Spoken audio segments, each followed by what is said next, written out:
dans l'exercice 22, il s'agit encore de multiplication de fractions. Donc, on sait qu'on va devoir multiplier les numérateurs entre eux et les dénominateurs entre eux. Donc, on sait que l'on va devoir faire 49 fois 10 sur 15 fois 21. Mais on ne va pas écrire 49 fois 10 et puis 15 sur 21, et puis 15 fois 21, pardon, parce que, par exemple, faire de tête 15 fois 21, c'est un peu compliqué. 49 fois 10 encore, ça n'a pas de problème. Mais ça nous donnera un résultat, une fraction, avec des nombres entiers assez énormes, qu'ensuite il faudra simplifier, parce qu'on essaie toujours de simplifier une fraction comme résultat final. Donc ici, on ne va pas écrire 49 fois 10, on va décomposer notre 49 et notre 10 sous la forme de produit. Par exemple, au lieu d'écrire 49, on va écrire que 7 fois 7. Au lieu d'écrire 10, on sait qu'on doit multiplier par 10, hein, on va écrire 5 fois 2. Même chose au dénominateur. On sait qu'on doit faire 15 fois 21. On va écrire à la place de 15, 5 fois 3. À la place de 21, 7 fois 3.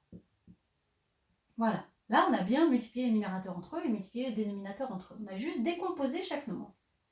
Et d'avoir fait ça, ça nous permet ensuite de simplifier notre fraction. Donc, d'éviter de faire des calculs. On fait le contraire, on simplifie avant de faire les calculs.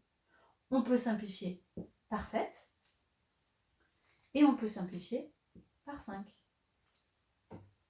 Il nous reste donc plus que 7 fois 2. Alors là, je détaille, hein, je vais lentement. Sur 3 fois 3. Voilà. Mais je pouvais directement donner le résultat final, puisque 7 fois 2, ça nous donnait 14. Sur 3 fois 3, ça nous donnait 9. Voilà, cette étape-là, elle est inutile. Même chose avec le B. Je sais que je dois multiplier les numérateurs entre eux et les dénominateurs entre eux. J'oublie pas de mettre le signe du résultat, c'est négatif. Et donc, je dois faire 28 fois 36. Mais 28, c'est 7 fois 4. Fois 36, mais 36, c'est 9 fois 4. C'est aussi 6 fois 6, hein, mais ici, ça va être moins pratique, 6 fois 6. Même chose au dénominateur. Je dois faire 27 fois 7, et notre 27, on peut le décomposer en 9 fois 3. Et fois 7, 7, c'est 7, hein. Il est premier, 7 comme nombre. Hein. Bon, évidemment, je pourrais écrire 7 fois 1, mais ça ne sert à rien. Je laisse 7. Et ça va me permettre de simplifier. Je peux simplifier par 7. Et je peux simplifier par 9. Il ne reste plus que 4 fois 4. J'écris directement mon résultat, hein, cette fois. J'accélère un peu. 16 sur 3. 16 sur 3. Et le dernier, le C, même chose.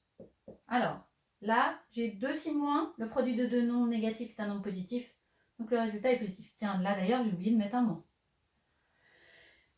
Et donc, je dois décomposer chacun de mes nombres. Alors, 17, c'est un nombre premier aussi. Je ne peux pas le décomposer autrement que 17 fois 1. Et 17 fois 1, ça ne sert à rien. Je mets juste 17. Multiplié par 39. À 39, je peux le décomposer. 39, c'est 13 fois 3. Sur 52, je peux le décomposer également. C'est un petit peu plus compliqué que le précédent, là. 52, c'est 13 fois 4. J'ai été mise sur la voie par 39, parce que 39 était dans la table de 13. C'est bien d'avoir au dénominateur un nombre qui est dans la table de 13. Ça tombe bien, on l'avait. 52, c'est 13 fois 4. Multiplié par 34, mais 34, c'est 17 fois 2. Et on avait été mis là aussi sur la piste grâce au numérateur où il y avait 17. Et voilà, je peux simplifier par 17 et par 13. Alors, vous avez vu, ça évite plein de calculs compliqués, le fait de simplifier. Et il reste donc plus que, au numérateur, il reste plus que 3. Et au dénominateur, il reste 4 fois 2, donc 8. 3 huitièmes. Voilà.